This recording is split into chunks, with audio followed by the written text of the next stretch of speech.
But if you didn't understand the company, if you're just buying on the fact the stock had gone from 26 to 16, and then it went to 10, what would you do when it went to 9? What would you do when it went to 8? What would you do when it went to 7? This is the problem that people have, is they sell stocks because they didn't know why they bought it, then it went down, and they don't know what to do now. Do you flip a coin? Do you walk around the block? You know, what do you do? But you should study history, and history is the important thing you learn from. What you learn from history is the market goes down. It goes down a lot. The math is simple. There's been 93 years a century. This is easy to do. The market's had 50 declines of 10% or more. So 50 declines in 93 years. About once every 2 years, the market falls 10%. We call that a correction. That means, that's a euphemism for losing a lot of money rapidly. But we call it a correction. And so 50 declines in 93 years, about once every 2 years, the market falls 10%. Of those 50 declines, 15 have been 25% or more. That's known as a bear market. We've had 15 declines in 93 years. So every 6 years, the market's going to have a 25% decline. That's all you need to know. You need to know the market's going to go down sometime. If you're not ready for that, you shouldn't own stocks. And it's good when it happens. If you like a stock at 14 and it goes to 6, that's great. You understand the company, you look at the balance sheet and they're doing fine, and you're hoping to get to 22 with it. 14 to 22 is terrific. 6 to 22 is exceptional. So you take advantage of these declines. They're going to happen. No one knows when they're going to happen. It would be very, people tell you about it after the fact that they predicted it, but they predicted it 53 times. And so you can take advantage of the volatility in the market if you understand what you own. One of the things I find, a rule, a couple of rules I want to throw out that I find useful, excuse me, is a lot of times people buy on the basis the stock has gone down this much, you know, how much further can it go down? I remember when Polaroid went from 130 to 100, people said, here's this great company, great record. If it ever gets below 100, you know, just buy every share, you know. And it did get below 100. A lot of people bought on that basis, saying, look, it's gone from 135 to 100. It's now 95. What a buy. Within a year, it was 18. And this is a company with no debt. I mean, this is a company, it was just so overpriced, it went down. I did the same thing in my, I think my first or second year at Fidelity.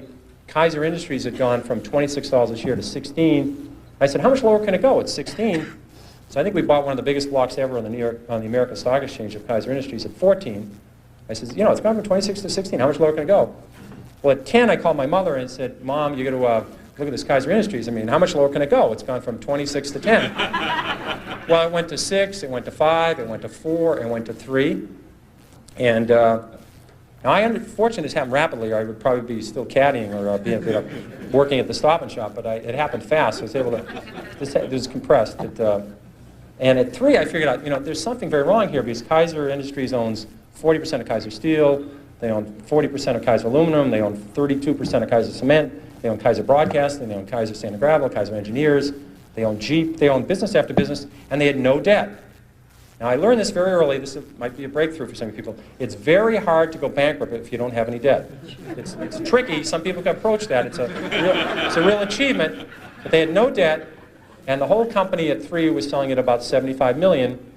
At that point, it was equal to buying one Boeing 747. I said, there's something wrong with this company selling for $75 million. I was a little premature at 16, but I said, everything's fine, and eventually this will work out. And what they did is they gave away all their shares to their shareholders. They passed out shares in Kaiser Cement, they passed out shares in Kaiser Aluminum, they passed out their public shares in Kaiser Steel, they sold all the other businesses, and you get about $50 a share. But if you didn't understand the company, if you're just buying on the fact the stock had gone from 26 to 16, and then it went to 10, what would you do when it went to 9? What would you do when it went to 8? What would you do when it went to 7? This is the problem that people have, is they sell stocks because they didn't know why they bought it, then it went down, and they don't know what to do now. Do you flip a coin? Do you walk around the block? You know, what do you do? Are you concerned about the volatility in the financial markets today? Do you think something needs to be done to reduce it? I love volatility. I remember when in 1972 the market went from down dramatically, and Taco Bell went from 14 to 1. They had no debt. They never had a restaurant close. And I started buying at 7, but I kept on to it, and it went to 1. And it was the largest position in Magellan in 1978 when it was bought out by $42 by Pepsi-Cola. And I think it would have gone to 400 if they didn't buy it out. I think volatility is terrific. I think I think these callers are very important. I don't think the market going up 80 points one day and down 80 the next is a good thing for the public. I think that's not a very good thing. But I think all these callers and all these other things, to keep the volatility down each day is important.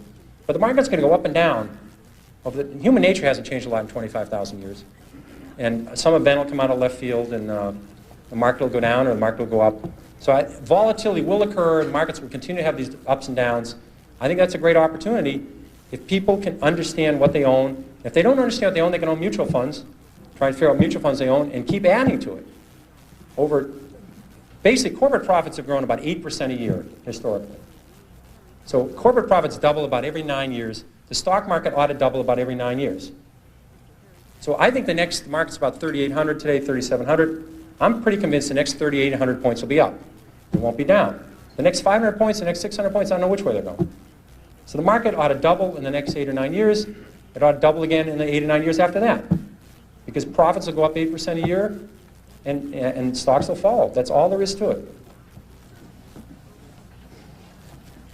We're in the month of October. Beware of the month of October, the witching month for the stock market. What do you see as the outlook for this month? And when do you think the Dow will hit 4,000? Okay.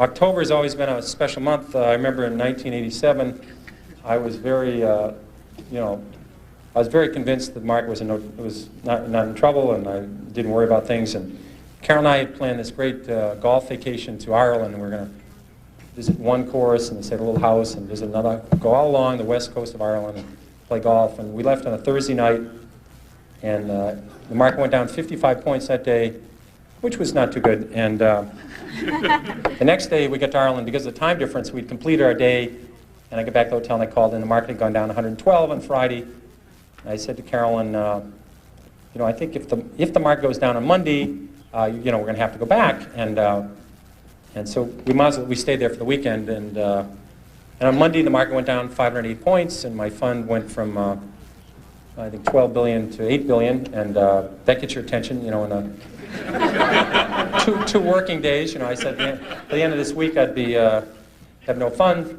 Now there wasn't a lot I could do. I mean, here I was on Monday, because the market didn't open. By 12 o'clock it was. In Ireland, it was still 7 o'clock in New York. So we did spend that day, and we played around golf in the morning, and then we went somewhere and sort of watched the market deteriorate. And I did come back. There wasn't nothing I could do. I mean, just nothing I could do about it. But I think my shareholders, they called up and they said, "Well, what's Lynch doing?" They said, "Well, he's on the 6th hole, and he's even par up to now, but he's in a trap. This could be, this could be a triple bogey here. This could be a big inning." And I don't think that's exactly what they want to hear. As though I could do something about this damn thing. So I came back home and suffered with everybody else. And fortunately, I was very consistent. The market went down when I ran Magellan. On 13 years, the market went down 9 times, and every time the market went down, Magellan went down. I was 9 for 9, and because it's very important. This is another one of these numbers you ought to write down. If you put $1,000 in a stock, all you can lose is 1,000. I've done that several times. And but if you're right, you can make 5,000, 10,000, 20,000. So this business, you don't have to be right 1 out of 2 times. You can be right 1 out of 4. As long as the times you're right, you know the company's doing well, you know they're doing a great job, and you add to it, or at least you don't sell it, which is a terrible tragedy. So you can make more money on the upside. So I just wrote those out, and I will now flip a coin to tell you where the market will go to 4,000 this year or next year. Heads means it goes up. It's a 2-headed coin. The market will go up in the next year. That's all I ever know about the stock market.